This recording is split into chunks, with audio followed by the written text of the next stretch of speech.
Yo guys, welcome back to the channel. Today, we are going to go over Priest for pre-patch TBC. So, Dozier, my brother, someone who commented on the Warrior video the other day, asking for the Priest to be next. Today, brother, we are doing Priest for you. Also, something I wanted to mention to you guys was, please keep in mind that pre-patch TBC was such a small period of time way back in the day that none of these specs, I don't have absolutely perfect sims for them. I'm not saying absolutely every talent point is flawless, there's no mistakes anywhere, and I know everything about every spec and every interaction in the whole game. I don't know absolutely everything in the game, you guys, but this is my best educated guess from what I do know in the game and what might be good in this pre-patch TBC era that we're going to be experiencing super soon, which personally I'm really excited about. And I was even talking to some of my progress brothers today, and there are a ton of progress people that are also really hyped to play TBC pre-patch because honestly, I feel like there's going to be so many cool specs and tons of differences to the raid setups that we are going to see compared to what we saw back in Classic WoW. But without any further ado, guys, let's get into this Priest video and see what is changing for pre-patch TBC for the Priest class. Let's go, boys.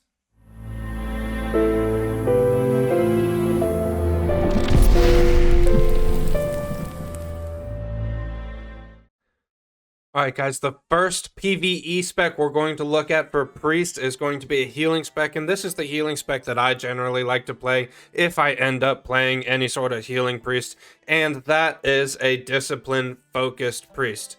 Now, we're going to break down the spec, but immediately right off the bat, I know that you guys are noticed that I'm not spec'd into pain suppression, and I feel like this could be good if you're going for some sort of cheesy tactic in a speed run or something along those lines, but generally speaking, from what we've seen in Classic WoW, we can already have tanks that fury tank the bosses with dual wield swords.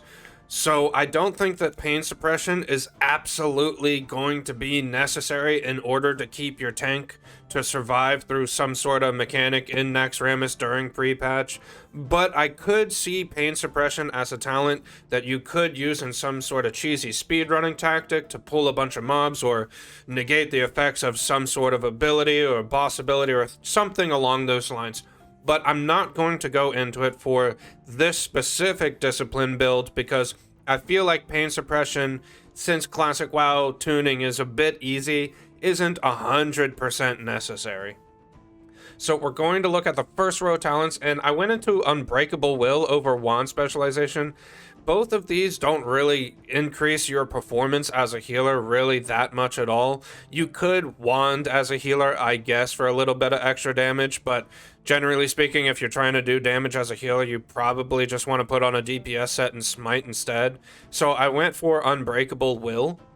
And then in the second row, we always have to get improved Power Word Fortitude just so we get that benefit from that extra little bit of fortitude on our raid members. And then, of course, we're Discipline Priests, and Discipline Priests are always known for their bubbles. So obviously, improved Power Word Shield, that's what we're known for as a Discipline Priest. And pretty much every priest goes for improved Power Word Shield, but still. Anyways, moving down the tree, we get Meditation. Obviously, this is good, 30% mana regeneration while casting, and this is scaling off our spirit. And as you all know, we get quite a lot of spirit as a priest in our tier set and our general gearing, not to mention we have divine spirit that we'll get into later on. Then inner focus, absolution, mental agility, 5 out of 5, reduces the mana cost of your instant cast spells by 10%. Again, this is going to be good for renew. This is going to be good for our shields and things of that nature.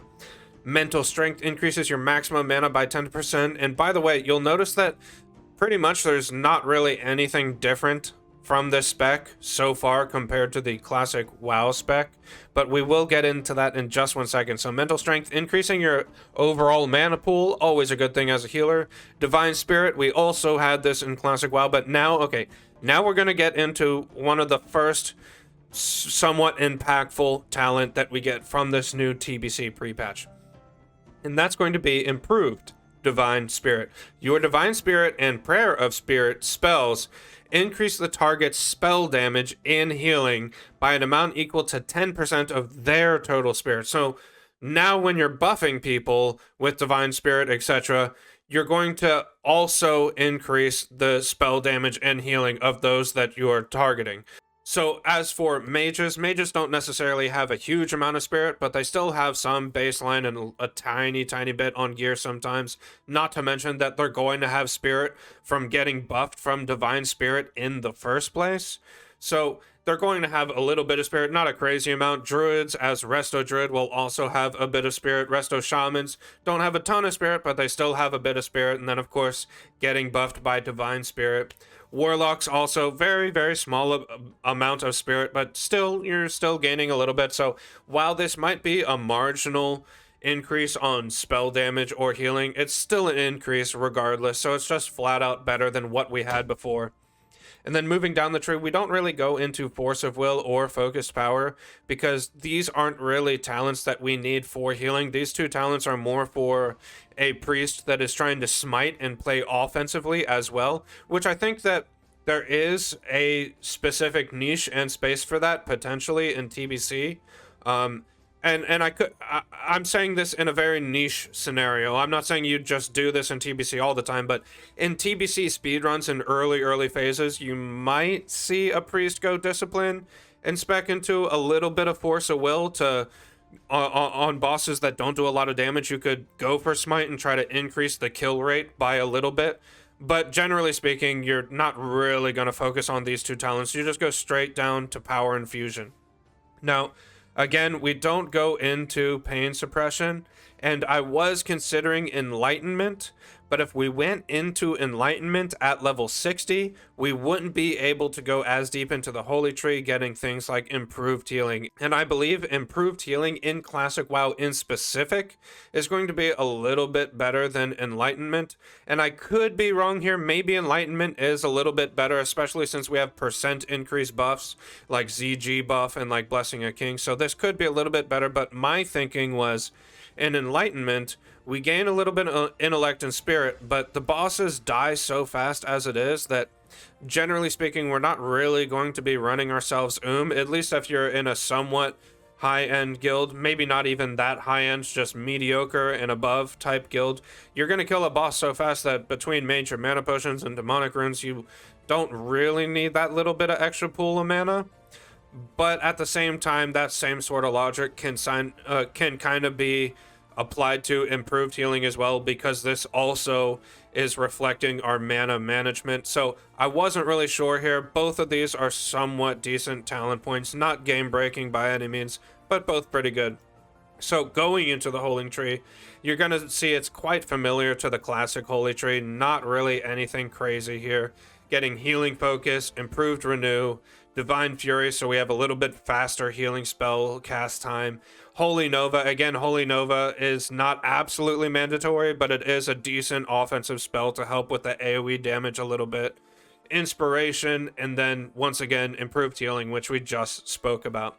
And you'll notice that down here, we are level 58, leaving us 2 additional points, but those points are kind of variable. It depends on what you're trying to aim for. You could use those 2 points a little bit more if we were aiming for that enlightenment build, and if we're not going for enlightenment, we could go into Holy Reach as well, but Holy Reach isn't absolutely game breaking. Yes, it's good, but it's not good absolutely all the time. So these 2 points really just depend on what you're trying to do in particular in your guild scenarios. And then, of course, after Discipline, we have to talk about just a flat-out deep Holy Tree. And Holy actually got quite a bit of new talent points, which is nice to see. So I'm not going to go over the beginning of the tree because it's just like our setup for the Discipline breakdown.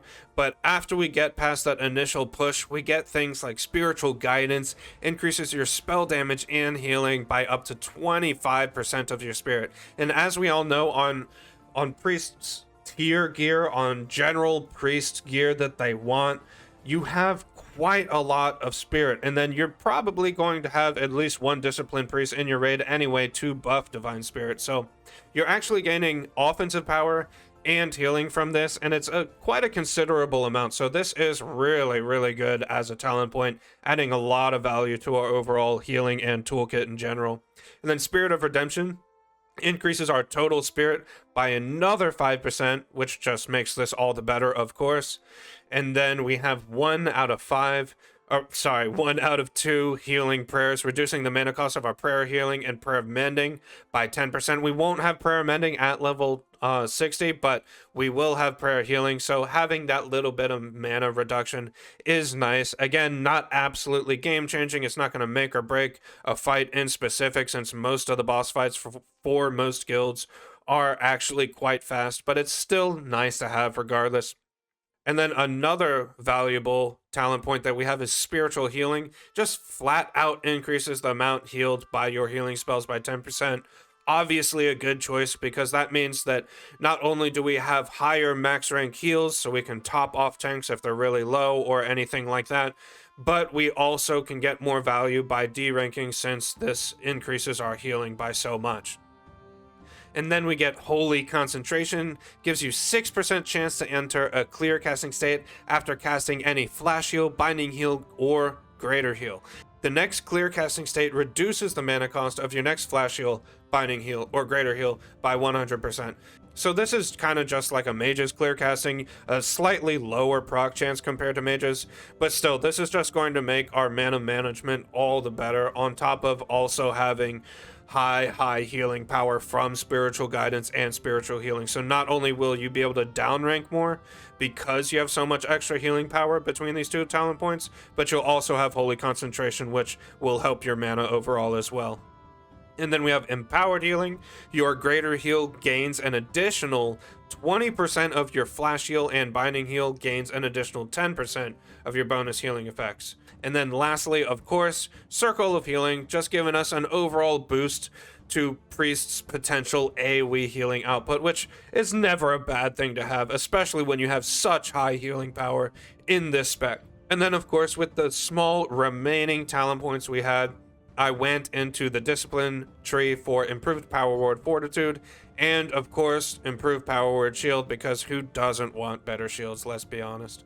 Last but not least, for the PvE builds, we're of course going to talk about Shadow Priest, and Shadow Priest actually saw quite a bit of changes with this new talent tree setup. So the beginning of the talent tree is pretty much just like Classic WoW. Spirit Tap, improved Shadow Word Pain so it lasts longer. We have Shadow Affinity, reducing your threat. We get 10% hit rating from Shadow Focus, which is obviously super valuable. Mind Flay, one of our main spells as a Shadow Priest, improved Mind Blast. Shadow Reach, increasing our reach of our Shadow spells, which reach is always really important. Shadow Weaving, which Shadow Priests and Warlocks all love and would do anything and die for this, just so we don't have to play Fire, which, by the way, I still like playing Fire as Warlock. I actually really enjoy it, and I plan on playing Fire quite a bit in TBC as well. Fire in TBC is actually really good, but we're going off on a tangent. We're talking about Shadow Priest today. Back to Shadow Priest. Shadow Weaving, obviously, really good talent. Focus Mind reduces the mana cost of Mind Blast, Mind Control, and Mind Flay. This is obviously just trying to help with our mana management, which generally speaking, in the past, in Classic WoW, Shadow Priests have a big problem with mana management. They go quite fast compared to Mage and Warlock. Then we have Vampiric Embrace and improved Vampiric Embrace. And now, improved Vampiric Embrace isn't necessarily a big talent that we absolutely need. But again, you'll notice we have 51 points down in the Shadow Tree, and that is because looking into the extracurricular points that we could dip into in the Holy and in the Discipline Tree, we don't really get that much. I would say that Meditation is pretty good to have in the Discipline Tree, but it's not really that much better than having the talent points in the Shadow Tree that we would otherwise be missing out on. Then moving down the tree, we have Darkness, increases your shadow spell damage by 10%. Obviously really good, because all of our damage is shadow damage, so this is just a flat out 10% increase for us. Shadow Form, which we all know what this does. This is what Shadow Priests are known for. Shadow Power. Now this is also new, increases the critical strike chance of your Mind Blast and Shadow Word Death by 15%. So generally speaking, Shadow Priests don't value critical strike rating that much in Classic WoW because Mind Flay and Shadow Word Pain cannot crit by any means, but our Mind Blast can crit, so this increasing the chance to increase our Mind Blast critical strike rating is good. It's not absolutely crazy compared to like something like just increasing our shadow damage overall. This is obviously really, really good because it affects all of our spells. This only affects pretty much one of our spells, but it's still good to have. Not absolutely astounding, but good enough to go into regardless. Then Misery, this is actually a really, really big one. Your Shadow Word Pain, Mind Flay, and Vampiric Touch spells also cause the target to take an additional 5% damage. So not only is this an additional 5% damage for you guys, but it's also a 5% additional increased damage for anyone doing spell damage. An Enhancement Shaman that's trying to shock the target. Any healers that are trying to help with DPS. Elemental Shaman, Boomkin, Warlock, Mage, anyone. So this is just an absolutely fantastic talent, and this is one of the main reasons you want to bring Shadow Priest. It's not the only reason. We have Misery and we have Shadow Weaving, so Shadow Weaving obviously is another reason because it helps your Warlocks out as well. And then the third reason you want to bring a Shadow Priest is Vampiric Touch, and this is what kind of makes Shadow Priest in TBC into somewhat of a mana battery. This causes the target to take 650 shadow damage over 15 seconds and causes all of your party members to gain mana equal to 5% of any shadow spell damage you deal. So, like I said, this is really, really good because it helps the Shadow Priest with their mana management, which previously in Classic WoW, that was one of the biggest setbacks. That and the fact that they don't really scale that well with critical strike rating. But anyways, this really, really helps with their mana management, and it helps with any of the people in that Shadow Priest's group. So this is really, really nice to have, and one of the big reasons to bring a Shadow Priest to your raid, especially in TBC. You'll see this utilized, because in TBC, once tier 5 gear hits, you'll see mages really, really wanting to go Arcane, which Arcane is a really mana-intensive spec to play in TBC. So you slap a Shadow Priest in there, and it gives them a bunch of mana back, making the Arcane build just that much better. Moving into PvP builds, I'm going to start off with somewhat of a hybrid build. And let me point out that I'm not saying I got this PvP build from some rank 1 arena player or anything like that, but just me as a player, I personally like this hybrid build quite a lot. Because generally speaking, in video games, I like to go for durability in any sort of like support or healer class. So starting off in the Shadow Tree, of course, we have Blackout, which, as we all know, Blackout is just such a good ability. I'm sure if you guys played Warsong Gulch or Wrathy Basin, primarily Warsong Gulch, but I'm sure you guys have had this ability proc on you multiple times, and it can just really mess you up depending on what time it procs. Of course, that's all RNG, but it is just super annoying when this procs on you. Then we have Shadow Focus for a little bit of hit rating, improved Shadow Word Pain, Psychic Scream, and by the way, I want to point out that it says chance to resist shadow damage or shadow spells, not technically hit rating, but you guys know what I mean. Mind Flay, improved Mind Blast, Shadow's Reach, a little bit of Shadow Weaving, and I only went a little bit into Shadow Weaving because this spec isn't necessarily just a complete damaging Shadow Priest build. This isn't anything like that. This is a hybrid build that dispels, heals, bubbles, and also can toss out like Shadow Word Pains and overall utility spec. This isn't just a pure DPS build. This is just an overall utility and hybrid build. So we didn't quite max out Shadow Weaving, but we dipped down into it a little bit, just primarily so we could reach Silence, because I think Silence is just a really, really, really good ability to have in most scenarios. Then dipping down into the Holy Tree, we have Healing Focused, gives you a 70% chance to avoid any interruption caused by damage while casting any healing spell. Holy Specialization, this could be for Renew, but again, if we put a Renew on, we really just don't want to put a Renew up and then have it instantly be dispelled. So I went for Holy Specialization instead. And then Spell Warding, I really like this talent. Reduces all spell damage taken by 10%. Again, I really like durable talent points in any sort of hybrid slash healing class slash utility class. I really like durability, just because your role as a player, as a utility class or a healer class, is such an important role to have that, in my opinion, it's just, I might as well go for durability, because I do not want to die in most circumstances. And then another durability based talent point we have is Blessed Recovery. After being struck by a melee or ranged critical strike, heal for 25% of the damage taken over 6 seconds. Again, just trying to mitigate and top yourself off, really trying to increase your overall survivability. Nice talent point to have, in my opinion. Unbreakable Will, I don't even have to explain this to you guys. It's better to be not CC'd than it is to be CC'd. 3 out of 3 improved Power Word Shield, 2 out of 2 improved Power Word Fortitude, 3 out of 3 Absolution, and we went for Absolution instead of Inner Focus. You could go for Inner Focus, but typically in PvP, reducing the mana cost of Dispel Magic is really good, because you're gonna want to be dispelling magic effects. And then again, improved Inner Fire, just because of that durability type mentality. There are a few things you could swap up, and you might say, oh, well, you could go for Pain Suppression in PvP, and I think that Pain Suppression in PvP is totally a viable thing. Like, if you're playing Warsong Gulch and you're trying to keep your flag carrier alive, in Warsong Gulch in specific, I think Pain Suppression is pretty good. But in like a dueling type scenario, or maybe even a Arathi Basin, I probably go for this hybrid build, but I'm not saying going for a deep disc Pain Suppression build is bad at all. I think that Pain Suppression is a phenomenal talent point and also a viable option for sure. Next, as a PvP build, we are going to look at a Shadow build that focuses more on playing that DPS type role, pressuring the battlefield with its damage.